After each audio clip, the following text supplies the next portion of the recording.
Hi, I'm Eric Currit of Currit and Abrams Insurance, home of PalmBeachInsurance.com. And the question is how do I save money on my auto insurance?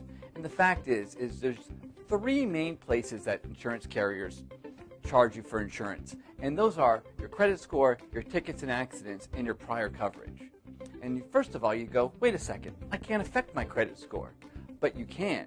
If you're married and you have a spouse, put the spouse with the highest credit score first on your insurance application. A lot of people don't think to do that, and they put themselves first. And if your spouse has a better credit score than you do, put your spouse first. And if you put your spouse first, you'll get a better credit rating and you'll get a better auto insurance rating. Second is your tickets and accidents. You can't control that. Third is your prior coverages. If you have medium limits or lower limits, raise your coverage limits. I know you're thinking, wait a second, if I raise my coverage limits, it will raise my rates. It will temporarily raise your rates, but you'll be put in a better coverage tier, and when your renewal comes, either it will lower your rates, and if you're with a company that doesn't rescore you, change carriers. And the new carrier will look at your prior coverage. They look at 6 months past, so you have to have it for 6 months, and you'll be put in a better coverage tier, and it will usually drop your rates.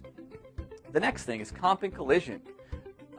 If you have an older car, do you need comp and collision?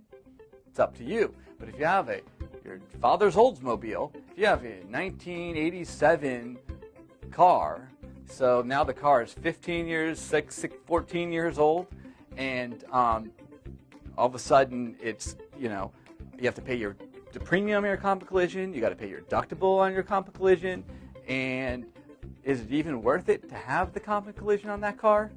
That's up to you. The next way is deductibles. Can you raise your deductibles? Can you afford to pay higher deductibles? Also, what about towing? Do you need towing?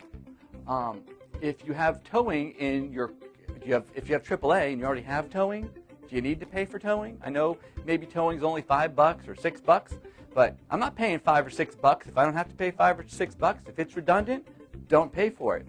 You also get credits for owning homes in a lot of companies. You get multiple car discounts. Make sure you're getting all your discounts. If you're getting all your discounts and you do all of these different things and you're with an independent agent that can check with a lot of different carriers, then you have the best opportunity to save as much money as possible. My name's Eric Currit with Currit and Abrams Insurance, home of PalmBeachInsurance.com, where good coverage is no accident.